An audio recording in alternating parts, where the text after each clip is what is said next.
My name is Hannah and I'm 20. And back in July of 2023, I was working as a counselor at an overnight summer camp in the mountains of North Carolina, and it was my second summer doing it, so I already knew the routine pretty well by the time that particular session started. My cabin had 8 girls between 10 and 12 years old, and part of my job every night was doing a final walkthrough around 10:30 to make sure everyone was actually in bed and the cabin doors were shut properly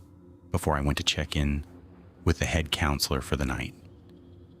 The camp itself sat pretty far back into the woods, with the nearest town almost 30 minutes away by car, and the property backed right up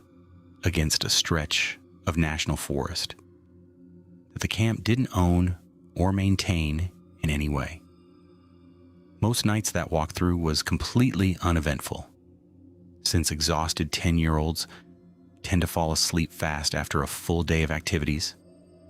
and I'd usually be back at the counselor cabin within 15 minutes every single time.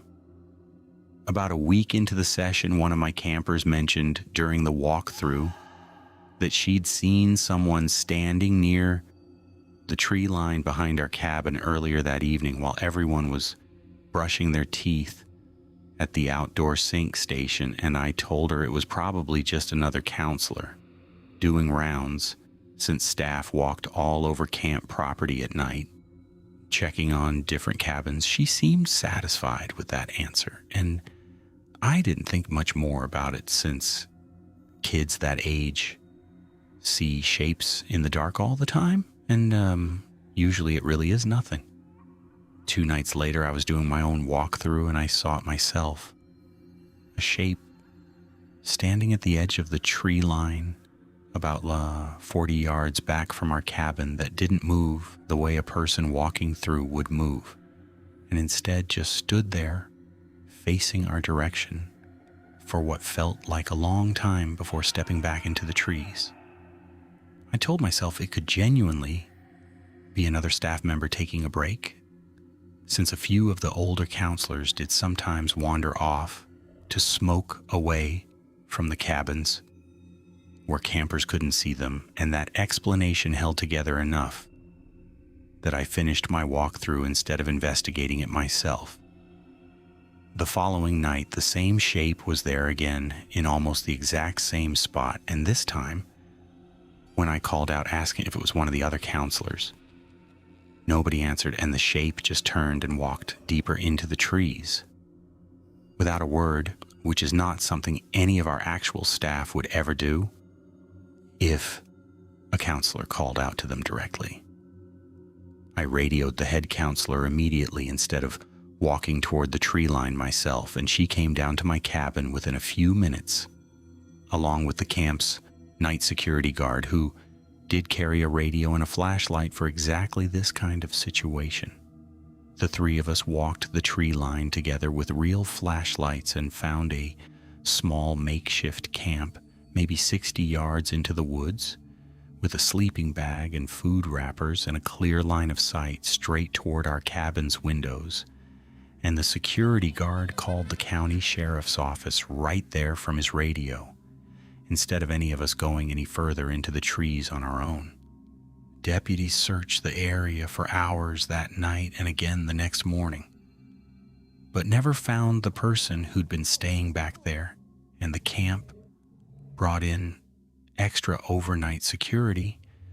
and moved my cabin to a different part of the property for the rest of the session. I still think about how many nights that person might have been out there before my camper ever mentioned seeing someone the very first time. And I never do a walkthrough alone anymore, no matter how tired I am by 10:30.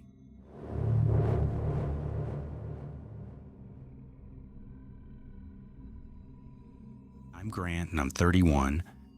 and back in May of 2022, I took a 2-week job as the sole caretaker at a summer camp in rural Wisconsin during the gap between the property closing for spring maintenance, and the actual camp season starting with kids at the end of the month. My job was basically just to live on site,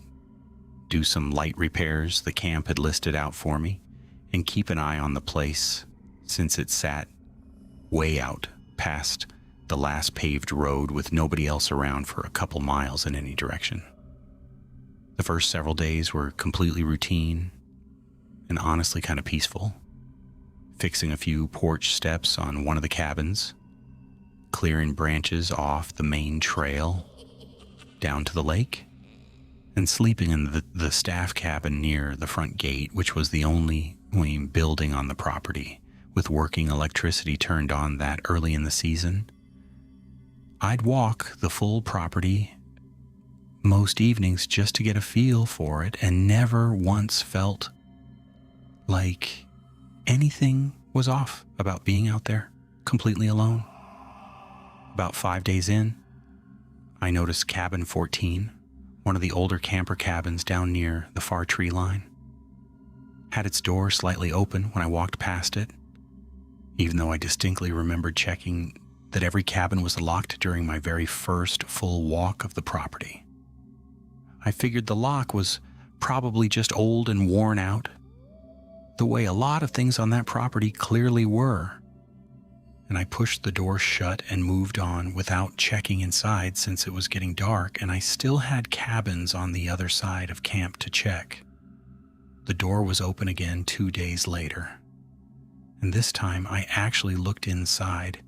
and found one of the bunks had a sleeping bag laid out on it that definitely hadn't been there before, along with a few empty cans of food tucked under the frame, like someone had been trying to keep the space looking undisturbed from a quick glance. I didn't touch anything and backed out and called the camp director immediately from my cell phone, even though it was already getting late, since finding someone had clearly been staying inside a locked cabin changed the whole situation completely. She told me not to go back into that cabin alone and to call the county sheriff directly, which I did right away. And 2 deputies drove all the way out to the property and searched cabin 14 along with the surrounding tree line while I waited by the front gate the way they had asked me to. They didn't find anyone that night, but they did find a second sleeping bag hidden under a different cabin's porch, along with a stash of camp equipment that had clearly been taken from a supply shed, which told everyone this had been going on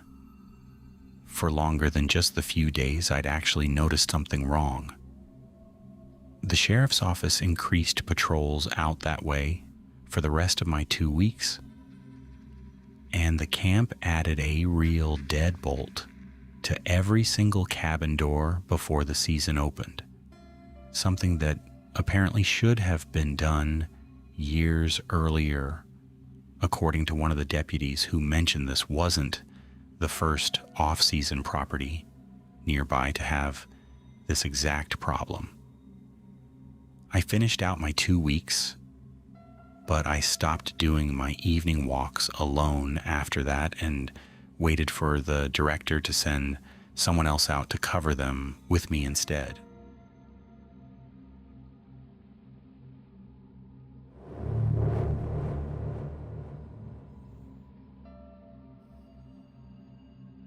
My name is Olivia, and I'm 19. And in June of 2023, I was working my first summer as a counselor at a camp on a lake in northern Michigan, and part of my rotation every few nights was doing the lights out walk down by the waterfront to make sure the boathouse and the dock area were locked up, and nobody had wandered down there after curfew, since a lake at night is exactly the kind of thing that draws curious campers who should be in bed instead. The waterfront sat at the far end of camp, a good 5-minute walk from the main cabins, with tall pines along the shoreline, blocking most of the light from the rest of camp once you got close. Most nights that walk was quick and boring in the best way. Checking the boathouse padlock, glancing over the dock to make sure all the canoes were pulled up properly, and heading back to report everything clear to the head counselor on duty. I actually liked that walk since it was one of the only quiet moments in a day, otherwise packed with 8-year-olds needing constant attention every single minute. About 2 weeks into the season, I noticed the boathouse padlock was hanging open on the latch instead of clicked shut the way I always left it. And I told myself I must have just forgotten to click it all the way the night before, since it had been a long day, and I was genuinely exhausted by the time I got down there. I clicked it shut properly and finished my walk and didn't mention it to anyone, since forgetting to click a lock felt like a small enough mistake not worth reporting. It happened again 3 nights later, except this time I was certain I'd locked it properly the night before, because I specifically remembered testing it with a tug the way I'd started doing after the first time. And a padlock doesn't just click itself back open on its own overnight without somebody actually opening it. I stood there at the edge of the dock and looked out across the dark water and back toward the tree line along the shore. And that's when I saw someone standing near the far corner of the boathouse, still just watching me from maybe 30 feet away. I didn't wait to see what they'd do next, and I turned and walked fast back up the path toward the main camp instead of running, since running felt like it might provoke something I didn't want to provoke. And I radioed the head counselor the second I was far enough up the trail to feel like I had some real distance between us. He met me partway down, and we went back together with 2 other staff members and a set of real flashlights. And by the time we reached the boathouse again, whoever had been standing there was gone. We called the sheriff's department that same night, and they searched the shoreline and the wooded area behind the boathouse for almost 2 hours, eventually finding a small camp